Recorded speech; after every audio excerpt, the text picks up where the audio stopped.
Previously on the British Broadcasting Century. The good ship BBC is launched, with 3 vessels, London, Birmingham and Manchester, bringing speech and song to the airwaves with a crew of just a few. John Reith is still yet to climb aboard to become captain of the fleet, but first, those steering the ship have a detour to make, to Christmas Island. It's an odd way of saying, it's Christmas, 1922, that is. This episode will delve into the archives, bring you as much as we can on the first BBC Christmas. I've been devouring books and sources and articles and web links that seem to go nowhere, but if you bash the keyboard a bit, you can see a little bit of text hiding behind the error message. Anything I can find to compile and curate a stocking full of festive morsels.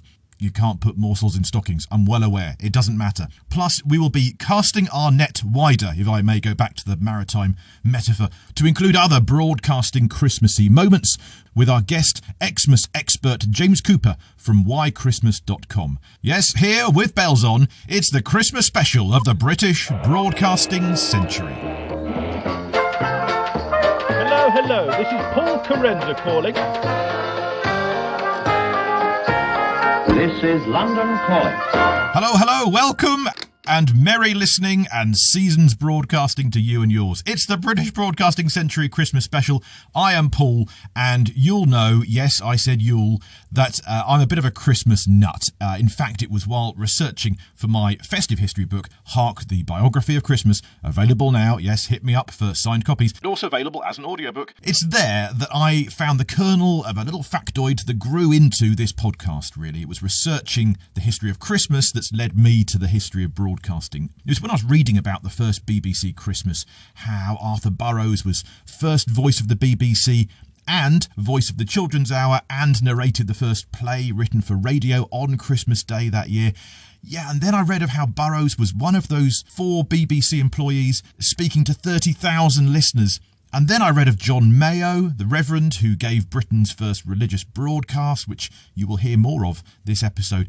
And by then I was hooked. I will read you a bit from my book later on, you lucky ears, you. But, of course, Christmas broadcasting goes back long before the BBC was launched.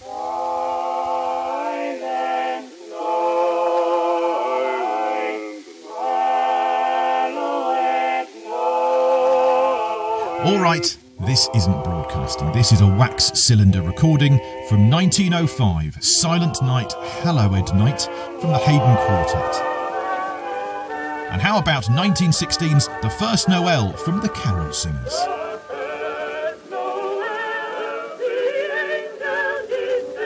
These have been sent our way by Noel Know-It-All, founder of whychristmas.com, James Cooper. These are old wax cylinders that date back. The earliest one, I think, is 1898, which is Jingle Bells being sung, which is delightfully oldie-worldy and American.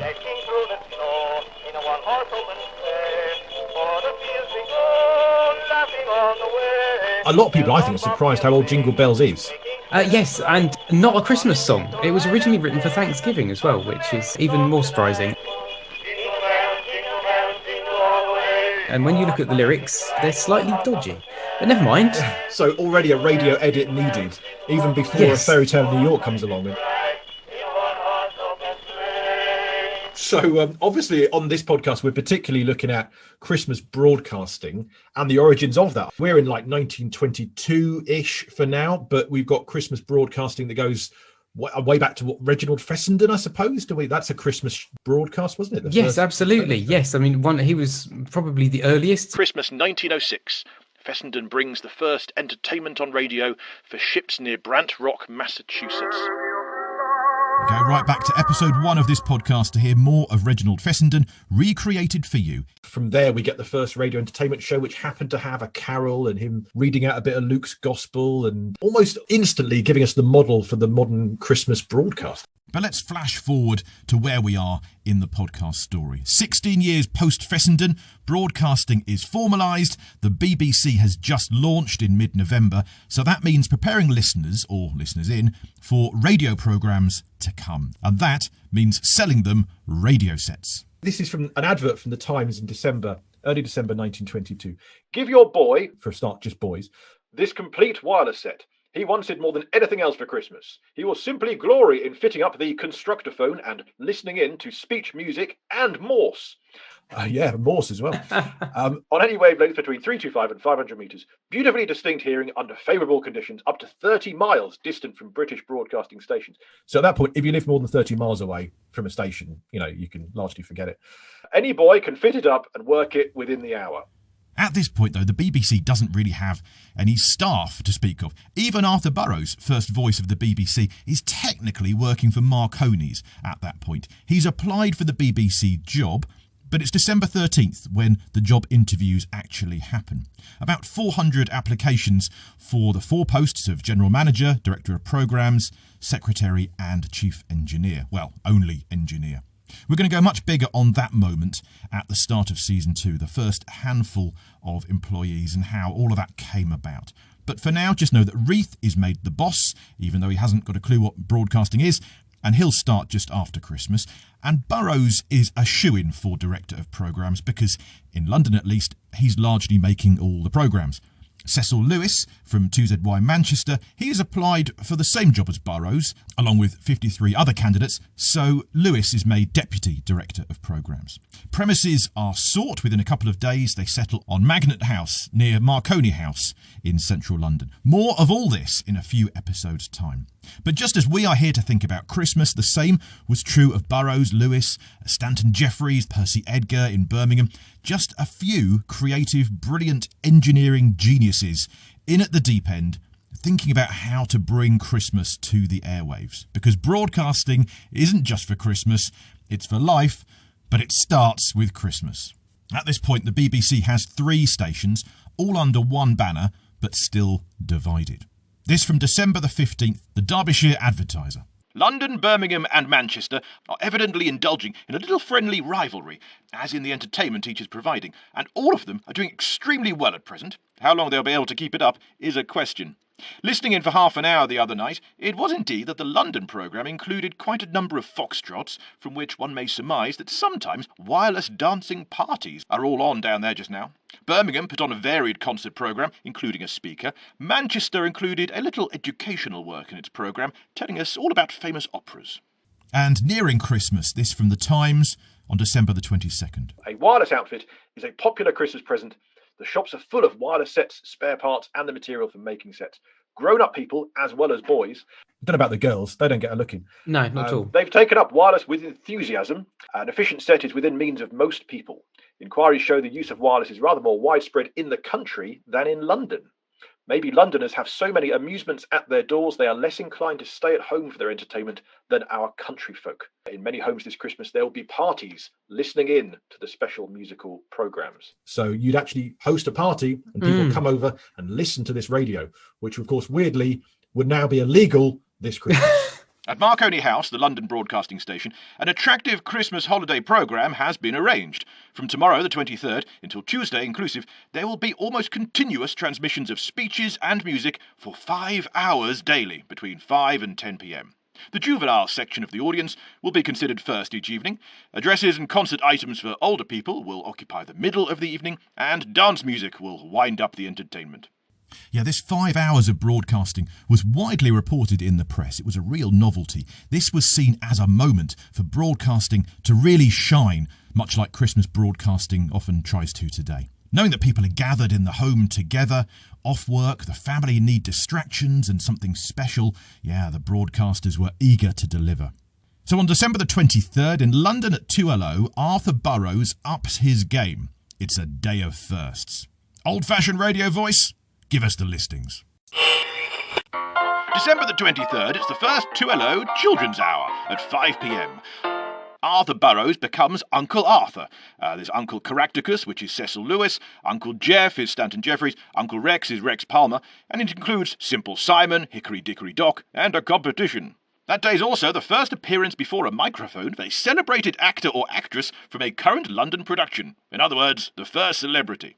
Now, technically, celebrities had appeared during the summer. Will Hay promoting his latest comedy review, that sort of thing. But this was the first celebrity appearance on the BBC. It was Miss Jose Collins singing the Mirror Song from The Last Waltz, which was on at Daly's Theatre. So, get your tickets now, folks. This is the one show of its day. And that was on at 6:30, early, so that Jose Collins could be back in the theatre for Curtain Up. At 6:45, the 2LO Wireless Orchestra returned by popular demand. Yeah, and they're regular from now on. All paid a guinea a show. It's about £60 in today's money. Half a guinea for rehearsals. Doesn't sound much, but that all ratchets up a bill in the first week of £83, 13 shillings and 10pence, which again doesn't sound much, but that's about £5,000 in today's money. The BBC didn't really have any income yet, so Marconi's loaned the BBC the money for this. But here's the thing, the cheque from Marconi's was signed by Stanton Jeffries, who worked at Marconi's, and he also sort of worked at the BBC, just not officially yet. All of those pioneers had a foot in the BBC, but a foot in their old jobs as well. Pretty handy when you need a bit of ready cash flow. At 7 p.m, the first general news bulletin and weather report. Which indeed we still have today.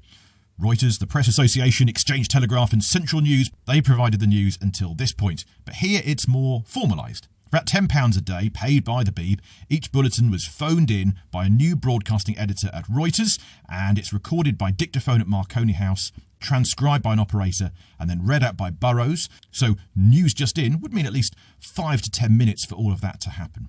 And that dictaphone operator, Mrs. Esmond, she actually would become pretty much the last one standing of the early employees of the BBC when she retired in March 1938. 7:15 p.m, London's first radio talk, Captain Towse, a visually impaired soldier, on Christmas Among the Blind. And at 7:30, amusing stories, great election day from Mr. Pitt, and a fisherman bold is told by Mr. Marks, an old Norfolk folk song. At 7:42, how precise, it's the Wireless Orchestra again, with Colonel Bogey, the Mikado, some music to dance to at home for Christmas Eve. At 9:30, the second news bulletin. At 9:45, more from the orchestra and an entertainer, we'll read comedian, Fred Gibson. The other night I had to go and post a letter, but I hadn't got the stamp and found the GPO was shut. From a few episodes ago, you remember the first broadcast comedian Helena Millais? Well, she's back this Christmas as our Lizzie. And she's singing. Father, bob your whiskers, and robin's nest again. Out you water, wear 'em shorter, don't let me bleed inside. Sorry, I got pretty detailed there. I won't do that about every day of the BBC. But December the 24th, it's Christmas Eve. At 5 p.m, there's Rev John Mayo with the first religious broadcast for children. At 5:30, The Truth About Father Christmas, known in some listings as The True Story of Father Christmas as Told by the Fairy Dustman. That's Arthur Burrows again, of course, as Uncle Arthur. Yes, Arthur Burrows narrates this radio first, the first broadcast drama written for radio. It's written by Phyllis Twigg, and it features sound effects. In fact, probably the first sound effects of formal radio, apart from Peter Eckersley bashing pots and pans in Essex.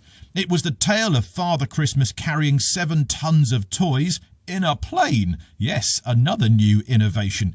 A review in Popular Wireless magazine said, The True Story of Father Christmas was probably the most thrilling thing any kiddie has ever listened to. After a few carols from the Chantry Singers, at 9:15 Rev John Mayo returns, giving the first proper actual religious broadcast, apart from that little brief one earlier for the children. It's quite a momentous moment, really. It sounded exactly like this. It is 2LO calling. Rev John Mayo, the rector of Whitechapel, is going to give you a short address. I have just come from my church in Whitechapel, a great church situated in the midst of all the noise and the turmoil and the dust and the slums and all that Whitechapel connotes. And it is my privilege, by the aid of the wizardry of Mr. Marconi in this wonderful house, to speak, as I understand, to many thousands of people. Surely no man has ever proclaimed the gospel from such an extraordinary pulpit as I am now occupying. Having preached sometimes in cathedrals and sometimes in the kitchen of a doss house, I notice one great difference here. Whether in the cathedral or the doss house, I could at any rate see my audience. Here I cannot. From my book, Hark, The Biography of Christmas, all about Reverend John Mayo. At the time, Reverend Mayo probably held the distinction of preaching to more people than anyone else in history. His hope was that this new medium could continue the legacy of Dickens. The poor and lonely were now invited to the party, with a playlist of carols and a live burst of Schubert from some musicians in the corner of the studio. Now, I do the Pause for Thought slot on Radio 2 Breakfast Show today, and my boss there is producer Jonathan Mayo. Reverend John Mayo, Jonathan Mayo, still bringing religion and ethics to the radio a century later. I have asked him, no relation from Jonathan Mayo or Simon Mayo to Reverend John Mayo, it would seem. But back on Christmas Eve 1922, they finish with a concert, the Unfinished Symphony by the 2LO Orchestra. Well, broadcasting was unfinished, the symphony might as well be too. The 2LO station boss Stanton Jeffries later said, "Burroughs and I held the fort. Broadcasting was a new game, and our listeners, sorry that we were working during the festive season, sent us good wishes and Christmas fare. On Boxing Day, the studio looked rather like the window of a well-set-out grocer's store." I bet it did.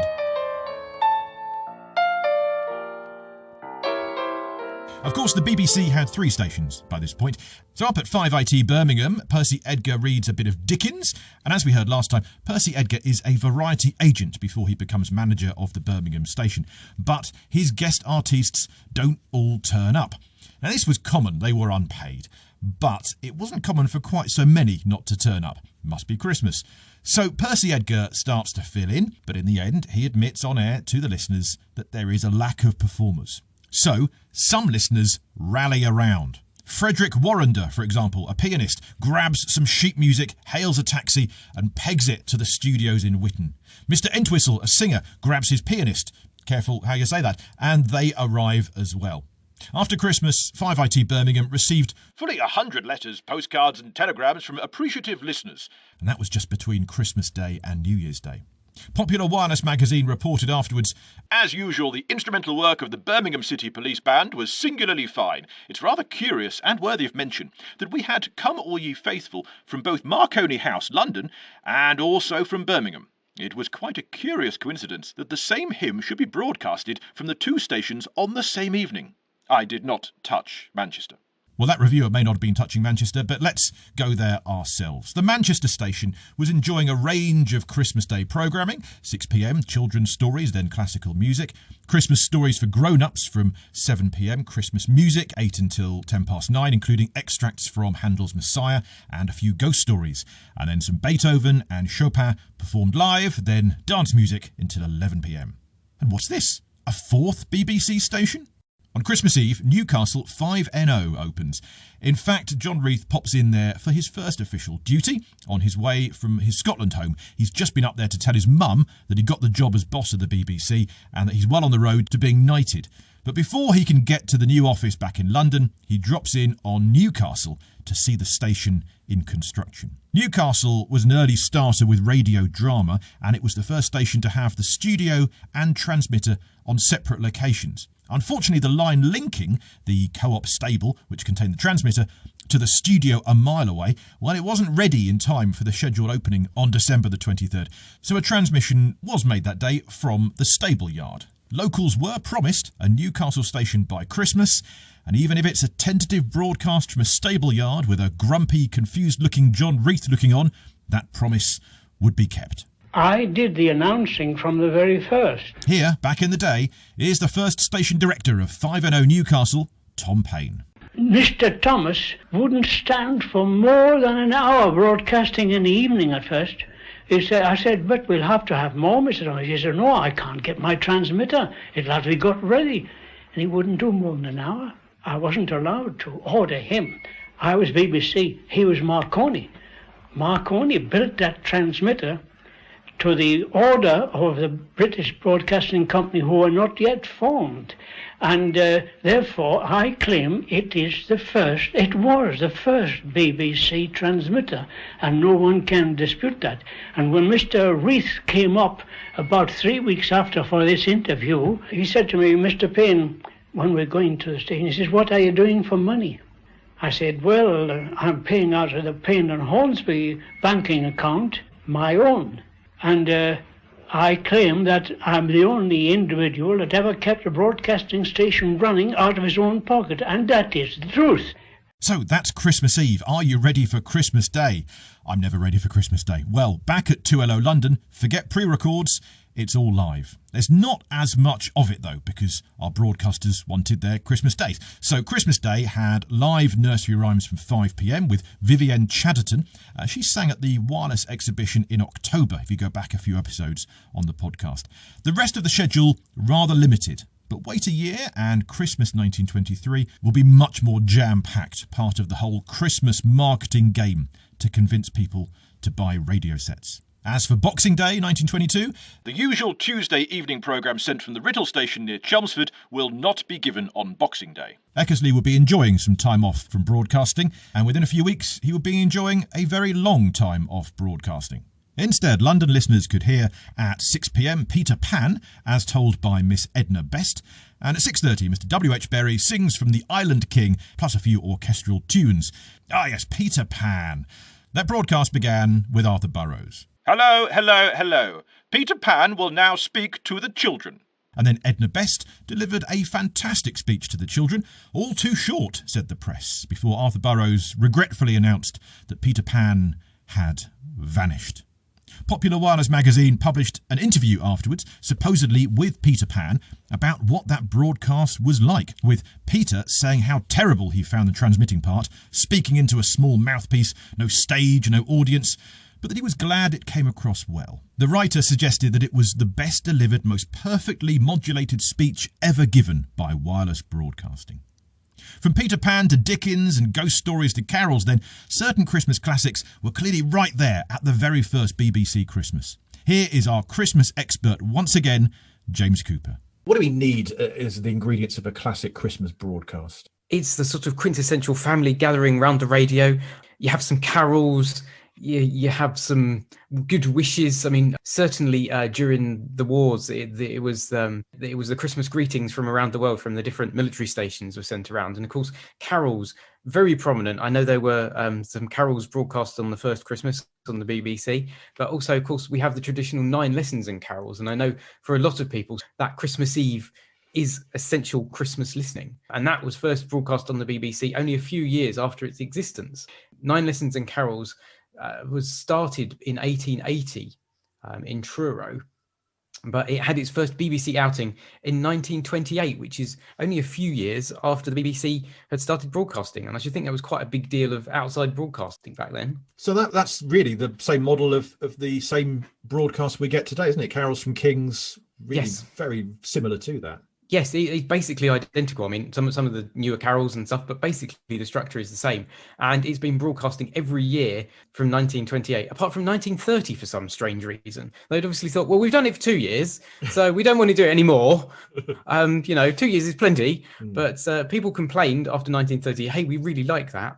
So it carried on through World War II, and it first started, and in the 1930s, it started going overseas. And it was first broadcast live in the USA only as late as 1979, which you'd have thought it would have been done slightly earlier than that. But it took sort of a good nearly 50 years before it got live in the USA. And of course, this year, it's the different carols from Kings as well, performed in an empty chapel for Christmas 2020. On Christmas Eve at 3 p.m. GMT, for many, Christmas properly begins with this performance. But 140 years after the first beginning in Truro Cathedral, 102 years after its new format at King's College, Cambridge, and 92 years after its first broadcast, in 2020 there is no audience apart from you at home.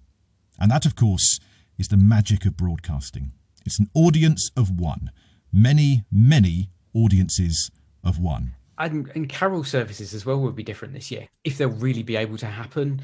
I mean, the thing that I've added to my Christmas site, whychristmas.com, this year is an online carol service. I actually had the idea last Boxing Day, and I put it together early in the year. And little did I know back then that it could actually be potentially useful as a way of people being able to have a little mini carol service at home. It's 35 minutes long. You just go on there, click play, and you've got some traditional carols and readings. People gather around their screens of a Christmas, and they can gather around a computer screen, and they can have their own carol service as you've created for them. Yeah, and I know my church is currently working out how we're going to do our carol service on Facebook Live. So.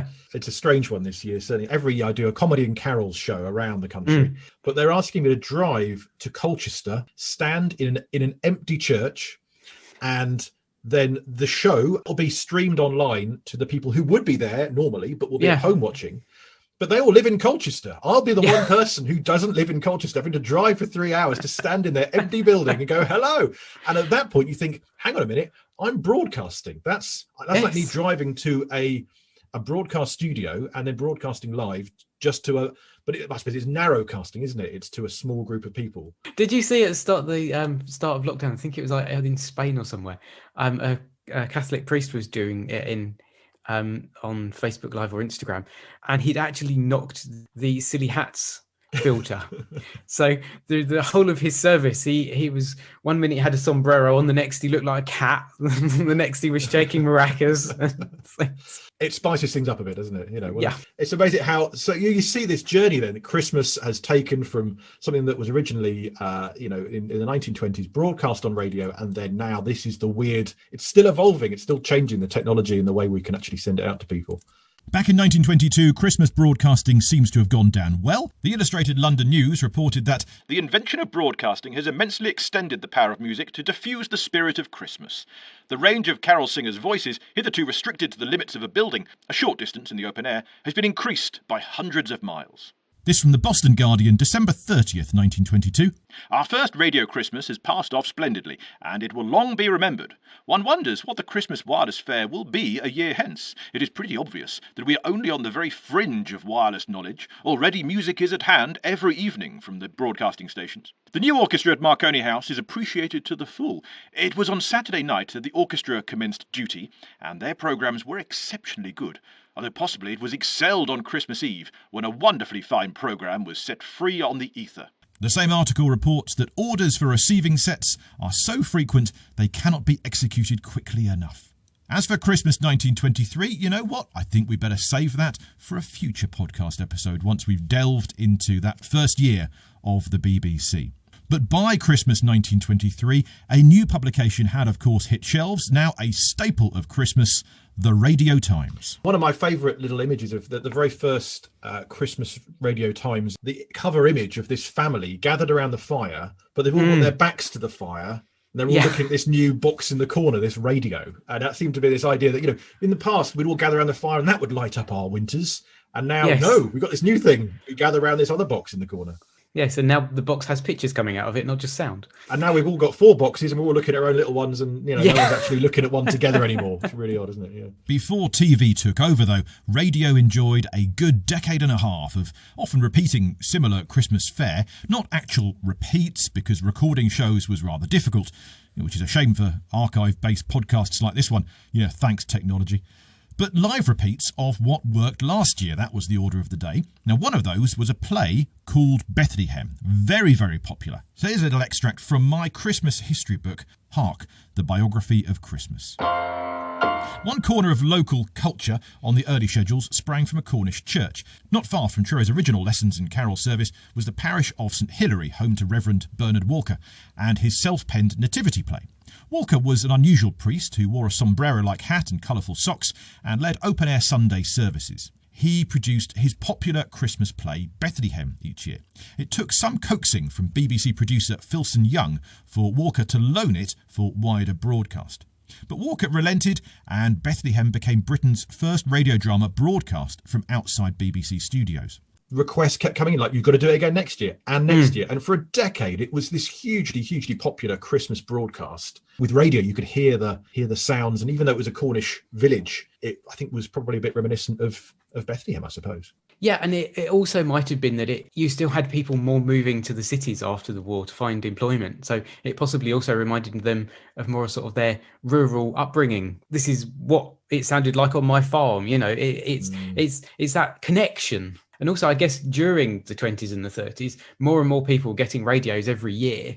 And so, we had this good Christmas thing last year. They better do it again so more people can listen to it. And certainly Dickens as well. A lot of Christmas carols, a lot of the Dickens link with Christmas certainly seem to be helped to be spread by the radio. The great advantage of Christmas Carol is that it can be read in one evening. Because, of course, that's what Dickens did. He made a lot of his money travelling around the country reading A Christmas Carol in one sitting in a theatre. So that naturally suited itself for broadcast as well. The Empire Service and the World Service really has helped actually spread the British, even the London-centric Christmas, you could argue, throughout the world. Yes, because of course you had the Royal Christmas Message as well first went out on the radio. We think of it as, 3:00 in the afternoon after you've had your Christmas dinner, all pile in front of the TV to see the Queen. But of course it started on the radio rather than the telly. Britain's first royal Christmas broadcast came from George V in 1932. Through one of the marvels of modern science, I am enabled this Christmas Day to speak to all my peoples throughout the empire. I take it as a good omen that wireless should have reached its present perfection at a time when the empire has been linked in closer union. So broadcasts, certainly in the early days, were quite close to home, it would seem. To start off with, they said if you weren't within 30 miles, you wouldn't necessarily hear it. But some broadcast innovations came in from a lot further away. Yes, there's one particularly Christmassy one that came from a long way away. In 1965, on December the 26th, the astronaut Tom Stafford made a radio transmission back to base saying, "We have an object. Looks like a satellite going from north to south, possibly in a polar orbit, very low. Looks like he's going to re-enter soon. Stand by one. Let me try and pick up that thing." And at that point, there was a harmonica and some jingle bells. And Jingle Bells was played from space by two astronauts. Wow. I mean, I don't know even nowadays if you could smuggle on board a spaceship a harmonica. I don't know if there must be regulations against such things nowadays. Yeah, I mean, back then they would have not had a lot of room. So Christmas broadcasting history from space. Clearly. Actually, and one other Christmas broadcasting innovation that we've not mentioned, which I think was around the same time, the Yule log that they had on the telly, the constantly burning Yule log. 1966. Fred Thrower, TV executive, he wanted to give his staff some time off over Christmas. He filmed a log burning in the New York mayor's house's fireplace just for 17 seconds before it looped around again. And that's where we get those things that you can now on YouTube find a constantly burning log. Or also on my website, whychristmas.com, plug. Well, in which case, forget YouTube, whychristmas.com. We should WHY, isn't it? As in the question, why Christmas? Well, thank you. Godspeed. God bless. Merry Christmas. Season's greetings. Happy Christmas to you, Paul, and all of the listeners. Before we go, let's cross the Atlantic with a little more from the Edison Male Quartet from 1898 with their Sleigh Ride Party. Ah, here's the roadhouse. Now say, boys and girls, what are you going to have to drink on me? Give me a sherry flick. I'll have whiskey, straight. Hey, Walter, bring me a mixed ale with some mulligan in it. Ah, Patsy, that's good stuff. Let it go now.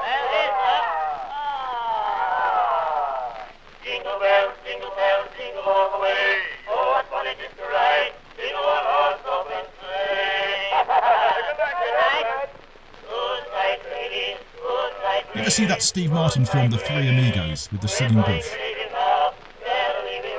Are you the singing bush?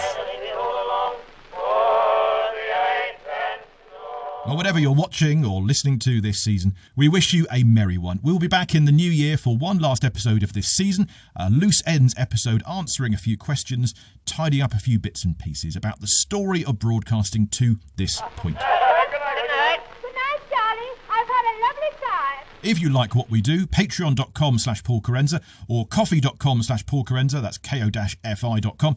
They are ways to tip, fund and support this podcast. And as ever, your sharings, reviews, ratings all genuinely help us reach more people because we haven't got John Lewis's advertising budget. We can't afford a Christmas ad. So if you can spread word for us, well, that's the best Christmas present a podcast could ask for. Ah, go on, break away. Get up. Till next time, thank you for your company this year and merry listening. The British Broadcasting Century is presented and produced by me, Paul Carenza. Original music is composed by Will Farmer. Archive clips are either public domain and or used with kind permission of the BBC, and or finding other rights owners in the long-distant past is nigh on impossible. If you are a ghost of the person who recorded some of our very old recordings, do get in touch, haunt us, and tell us to stop using your clips if you think we're impinging on your mortal body of work. But ghosts of broadcasting past, we salute you and all you've done. Your voices remain in the ether. Stay informed, educated and entertained. And join us next time. Next year. On the British Broadcasting Century.